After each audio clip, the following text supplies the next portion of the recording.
Do you want to become a leader? Or maybe you're already leading a team or group. But have you ever wondered, leadership isn't just about power or position, it's a psychological game. Sebastian Page's book, The Psychology of Leadership, explains how a successful leader's mind works, how they understand themselves, others, and most importantly, how they inspire people. So, let's dive into the hidden psychology behind powerful leadership. Part 1. The connection between leadership and psychology. What's the connection between leadership and psychology? Simple. Leadership is not just about giving instructions, it's about understanding people's thoughts, emotions, and behaviors to influence them effectively. Sebastian says, great leaders understand human behavior deeply. This book teaches that a leader must understand 3 core psychological elements. 1. Self-awareness, understanding your own emotions and reactions. 2. Social awareness, understanding others' behavior and needs. 3. Behavioral influence, guiding others positively through your own behavior. In other words, a leader's job isn't just to give commands, but to deeply understand people and unlock their full potential. Part 2. The leader's mindset. A leader's mindset is the foundation of their leadership. Sebastian says every leader has 2 options. 1. Fixed mindset. I'm fine the way I am. 2. Growth mindset. I should keep learning and growing. Great leaders always choose a growth mindset. They don't fear failure. They learn from it. Example, Elon Musk. He built rockets, failed, and tried again. Why? Because his mindset was, I can learn and become a better leader. Besides this, leaders need resilience, optimism, and adaptability. Sebastian says, leadership is not about knowing everything. It's about learning fast and adapting smart. So, the right mindset turns ordinary people into extraordinary leaders. Part 3. Emotional intelligence. Emotional intelligence, or EQ, is a leader's secret weapon. According to Sebastian, high EQ is even more important than high IQ. There are 5 components of EQ. 1. Self-awareness, recognizing your own emotions. 2. Self-regulation, controlling your emotional reactions. 3. Motivation, having internal drive for your goals. 4. Empathy, feeling what others feel. 5. Social skills, building strong relationships with others. Example, if an employee is upset and the leader ignores it, the employee becomes disengaged. But if the leader shows empathy, the employee feels motivated. Sebastian says, empathy is the bridge between intention and impact. An emotionally intelligent leader earns trust, can give feedback without hurting others, and handles team conflicts without aggression. Part 4. Methods of influence and persuasion. Leadership is another name for influence. But influence isn't manipulation. It's about inspiring, motivating, and guiding others in the right direction. Sebastian shares psychological principles every leader should apply. 1. Reciprocity. Help people without expecting anything, and they'll naturally support you too. Consistency. People follow leaders who are dependable. 3. Social proof. People believe in actions supported by others. 4. Authority. Build authority through knowledge and expertise. 5. Liking. If you're friendly, people will naturally want to follow you.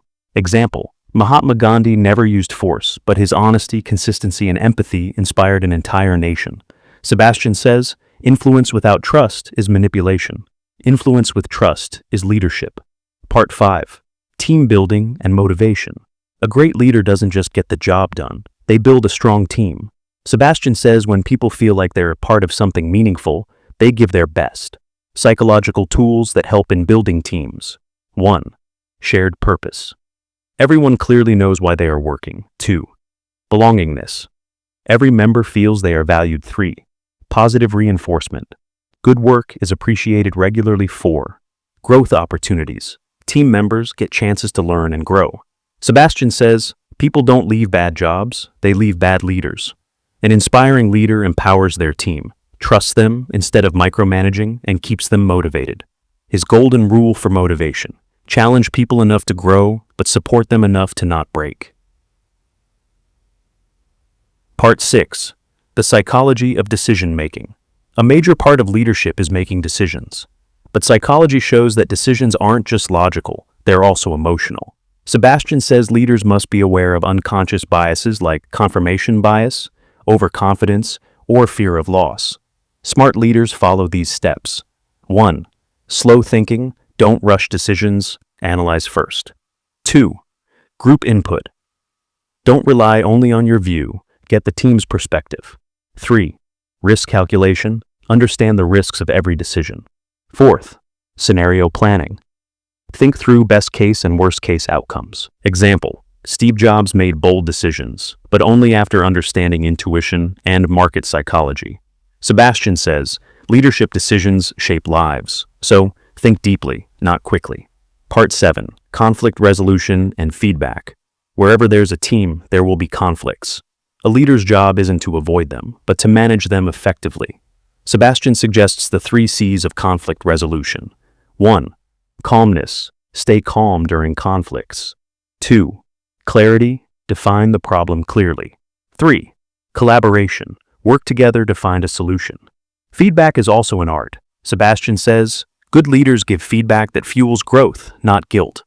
3 golden rules of giving feedback. Make it specific. Give it on time. Keep it respectful. If a leader only criticizes, the team will lose morale. But if the leader gives feedback with a growth mindset, the team becomes stronger and more resilient. Part 8. The leader's legacy. Sebastian Page's final message is this: a leader's job is not just to hit targets, but to leave a legacy that creates positive impact in people's lives. Great leaders inspire people, lead with values, create a better future with their actions. If you want people to remember you, you have to be more than a boss. You must become a mentor, a guide, a role model. Sebastian says, true leadership is when people follow you even when they don't have to.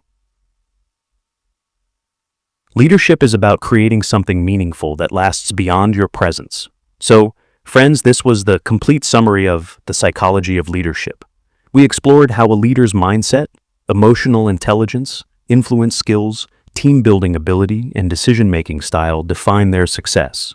Leadership is not just a title, it's a responsibility. And if you apply these psychological principles in your life, you won't just become a better leader, but also a better human being. If you found this video helpful, hit the like button, comment below on which part you found most useful, and share it with a friend who dreams of becoming a great leader. See you in the next video with another powerful book summary. Until then, lead with heart, lead with